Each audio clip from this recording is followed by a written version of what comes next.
You make me feel uncivilized, Daisy. I confessed on my second glass of quirky but rather impressive claret. Can't you talk about crops or something? I meant nothing in particular by this remark, but it was taken up in an unexpected way. Civilization's going to pieces, broke out Tom violently.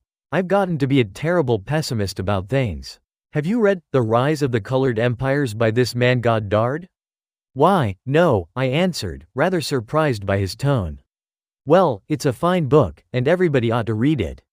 The idea is if we don't look out, the white race will be utterly submerged. It's all scientific stuff, it's been proved. Tom's getting very profound, said Daisy, with an express scion of unthoughtful sadness. He reads deep books with long words in them. What was that word we? Well, these books are all scientific, insisted Tom, glance. Aimed at her impatiently. This fellow has worked out the whole thing. It's up to us who are the dominant race to watch out. Or these other races will have control of things. We've got to beat them down, whispered Daisy, winking ferociously toward the fervent sun. You ought to live in California, began Miss Baker. But Tom interrupted her by shifting heavily in his chair. This idea is that we're Nordics. I am, and you are, and you are. And, after an infinitesimal hesitation, he included Daisy with a slight nod, and she winked at me again. And we've produced all the things that go to make civilization, science and art and all that. Do you see? There was something pathetic in his concentration, as if his complacency, more acute than of old, was not enough to him anymore. When, almost immediately, the telephone rang inside and the butler left the porch, Daisy seized upon the momentary interruption and leaned toward me. I'll tell you a family secret, she whispered enthusiastically. Callie, it's about the butler's nose. Do you want to hear about the butler's nose? That's why I came over tonight. Well, he wasn't always a butler, he used to be the silver polisher for some people in New York that had a silver service for 200 people. He had to polish it from morning till night until finally it began to affect his nose. Things went from bad to worse, suggested Miss Baker. Yes, things went from bad to worse until finally he had to give up his position. For a moment the last sunshine fell with romantic effect upon her glowing face. Her voice compelled me forward breathlessly as I listened, then the glow faded, each light deserting her with lingering regret, like children leaving a pleasant street at dusk. The butler came back and murmured something close to Tom's ear, whereupon Tom frowned, pushed back his chair, and without a word went inside. As if his absence quickened something within her, Daisy leaned forward again, her voice glowing and singing.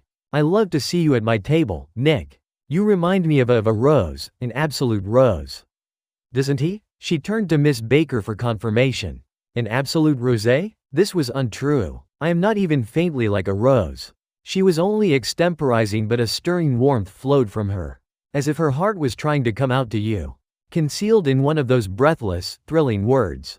Then suddenly she threw her napkin on the table and excused herself and went into the house. Miss Baker and I exchanged a short glance, consciously devoid of meaning. I was about to speak when she sat up alertly and said, "Shush," in a warning voice. A subdued impassioned murmur was audible in the room beyond, and Miss Baker leaned forward, unashamed, trying to hear. The murmur trembled on the verge of coherence, sank down, mounted excitedly, and then ceased altogether.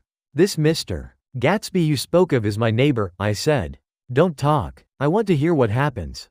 "Is something happening?" I inquired innocently. "You mean to say you don't know?" said Miss Baker, honestly surprised. "I thought everybody knew." "I don't." "Why?" she said hesitantly. "Tom's got some woman in New York." "Got some woman?" I repeated blankly. Miss Baker nodded. "She might have the decency not to telephone him at dinner time. Don't you think?" Almost before I had grasped her meaning, there was the flutter of a dress and the crunch of leather boots. And Tom and Daisy were back at the table. "It couldn't be helped," cried Daisy with tense gaiety. She sat down, glanced searchingly at Miss Baker and then at me, and continued. "I looked outdoors for a minute, and it's very romantic outdoors. There's a bird on the lawn that I think must be a nightingale come over on the canard. Or white star line. He's singing away," her voice sang. "It's romantic, isn't it, Tom?" "Very romantic," he said, and then miserably to me, "if it's light enough after dinner. I want to take you down to the stables." The telephone rang inside, startlingly, and as Daisy shook her head decisively at Tom. The subject of the stables, in fact all subjects, vanished into air. Among the broken fragments of the last 5 minutes at table, I remember the candles being lit again, pointlessly. And I was conscious of wanting to look squarely at everyone and yet to avoid all eyes. I couldn't guess what Daisy and Tom were thinking, but I doubt if even Miss Baker, who seemed to have mastered a certain hearty skepticism, was able utterly to put this fifth guest's shrill metallic urgency out of mind. To a certain temperament the situation might have seemed intriguing. My own instinct was to telephone immediately for the police. The horses, needless to say, were not mentioned again. Tom and Miss Baker, with several feet of twilight between them, strolled back into the library, as if to a vigil beside a perfectly tangible body. While trying to look pleasantly interested and a little deaf, I followed Daisy around a chain of connecting verandas to the porch in front. In its deep gloom we sat down side by side on a wicker settee. Daisy took her face in her hands, as if feeling its lovely shape, and her eyes moved gradually out into the velvet dusk. I saw that turbulent emotions possessed her, so I asked what I thought would be some sedative questions about her little girl. "We don't know each other very well, Nick," she said suddenly. "Even if we are cousins. You didn't come to my wedding. I wasn't back from the war." "That's true." She hesitated. "Well, I've had a very bad time, Nick, and I'm pretty cynical about everything." Evidently she had reason to be. I waited, but she didn't say any more. And after a moment I returned rather feebly to the subject of her daughter. "I suppose she talks, and eats, and everything." "Oh, yes." She looked at me absently. "Listen, Nick, let me tell you what I said when she was born. Would you like to hear?"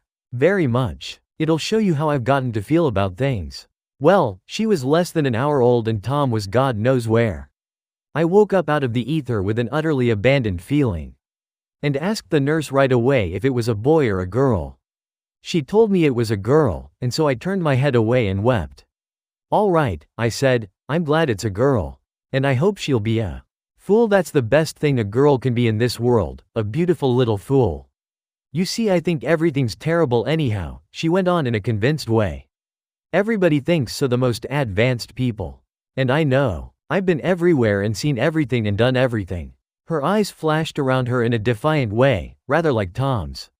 And she laughed with thrilling scorn. "Sophisticated God, I'm sophisticated." The instant her voice broke off, ceasing to compel my attention, my belief, I felt the basic insincerity of what she had said. It made me uneasy, as though the whole evening had been a trick of some sort, to exact a contributory emotion from me. I waited, and sure enough, in a moment she looked at me with an absolute smirk on her lovely face, as if she had asserted her membership in a rather distinguished secret society, to which she and Tom belonged. Inside, the crimson room bloomed with light. Tom and Miss Baker sat at either end of the long couch, and she read aloud to him from the Saturday Evening Post, the words, murmurous and uninflected, running together in a soothing tune. The lamplight, bright on his boots and dull on the autumn leaf yellow of her hair, glinted along the paper as she turned a page, with a flutter of slender muscles in her arms. When we came in, she held us silent for a moment with a lifted hand. "To be continued," she said, tossing the magazine on the table, "in our very next issue." Her body asserted itself with a restless movement of her knee, and she stood up. 10 o'clock, she remarked, apparently finding the time on the ceiling. "Time for this good girl to go to bed. Jordan's going to play in the tournament tomorrow," explained Daisy, "over at Westchester." "Oh, you're Jordan Baker." I knew now why her face was familiar. Its pleasing contemptuous expression had looked out at me from many rotographer pictures of the sporting life at Asheville and Hot Springs and Palm Beach. I had heard some story of her too, a critical, unpleasant story. But what it was I had forgot long ago. "Good night," she said softly. "Wake me at 8, won't you?